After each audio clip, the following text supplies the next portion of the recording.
Excuse me. Hello, folks, and welcome to Wire Recorder, part 2, I guess you could call it. Really, this is more of an update video, even though it's only been 1 day since I posted the initial video. Either way, I found a similar schematic that is semi-compatible with this machine. It's for a 181 Webster-Chicago wire recorder. They are different, but similar enough. Anyway, that's not what this is about. This is about I got music on it. But first, let me explain how. So the story of audio on my wire recorder starts at my stereo. You may have noticed a couple days ago I uploaded a video of the Sears Golden Strings Be My Love album. So what I did was I recorded that at max volume onto this cassette. Only reason is recording it off of my video onto a cassette is louder than recording it off of the phonograph. Don't know why, but that's just the way it is.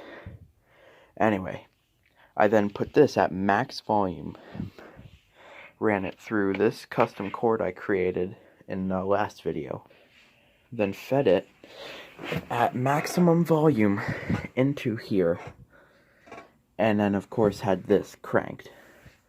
Now, it is not the best music by far. It probably classifies as some of the worst. It is oversaturated, but I don't know if that's the proper term, but it sounds like it's being played at max volume even though it's very quiet. And that's because of how hot the music was coming in. I did try to do it the normal way, ground, top, positive, middle, bottom, blank. That just didn't do anything, and I think it's just the mic amplifier tube is dead. That, or it's some of the circuitry connecting to it, or it could be something totally different. But that's not what I'm talking about now. I'm talking about music. So, let me show you what it sounds like. First, gotta rewind. And you know what? I'll leave it on while I'm rewinding, just so you can hear the, what it sounds like when it's rewinding.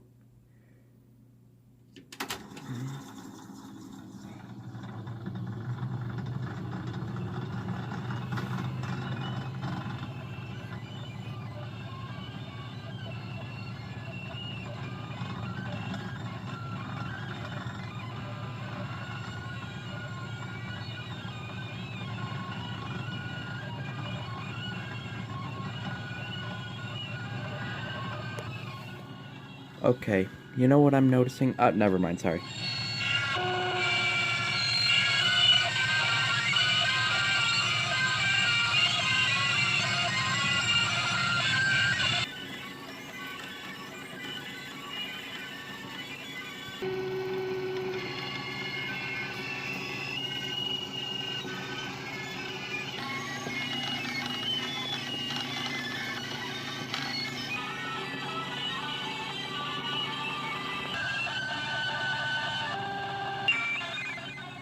Now I'd like you to just take a note of how loud it is during rewinding. I'm sure you've heard enough of that horrifying audio from those past couple shots to know and take note. Alright, with my incredible timing and reflexes, I've stopped it only about 6 windings short of, stopping. So, now let's hear what it sounds like playback. Now, mind you, just keep in mind, you heard how loud it is rewinding at max volume, and you heard, I've told you about how loud it was funneling it in. As a matter of fact, if I was recording at the time, I flicked it to listen, and I had to have it at this volume to, without recording it, at this volume position on the dial, this was tolerable. Anything above that was ridiculous. So, crank it to max.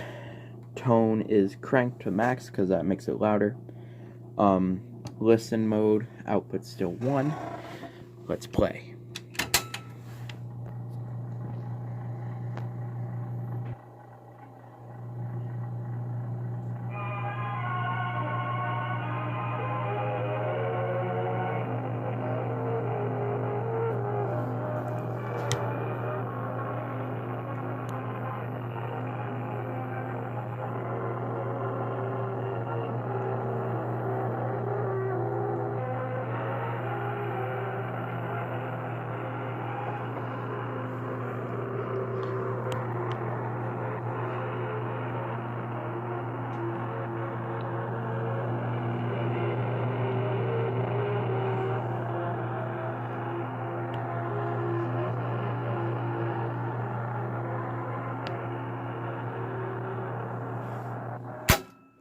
Alright,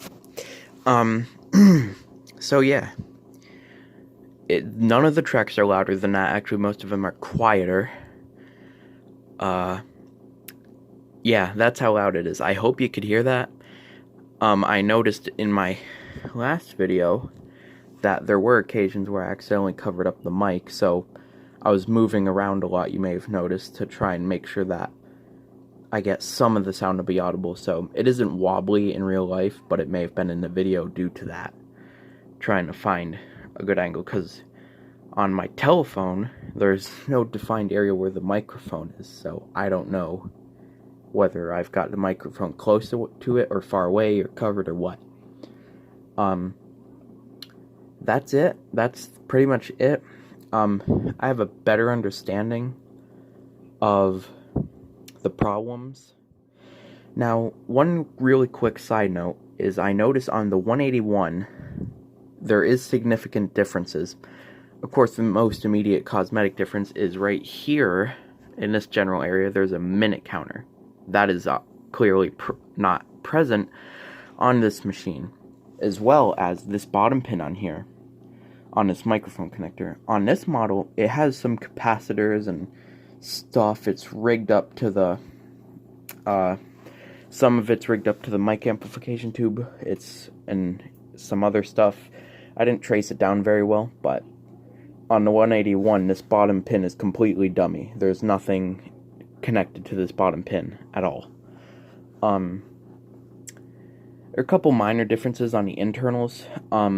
I think one of the capacitors that's on, or several of the capacitors that are on this model are missing on the 181.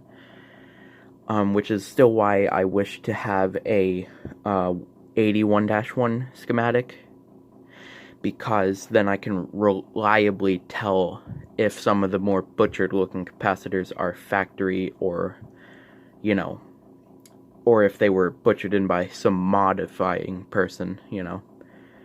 Because I noticed that there's one very suspicious looking capacitor tied onto the mic amplification tube, and I'm wondering if it's factory or not. I can't tell because it looks pretty convincing, but I don't know for sure. And that's why, you know, I still wish to have a schematic. If anybody has a schematic available for, you know, just let me know. Anyways, that's the update video. This now plays music wicked quietly, but it does do it, you know. I also notice that the playhead, that's all safe for now. That'll be tomorrow's update. Thank you very much for watching, and have an excellent day.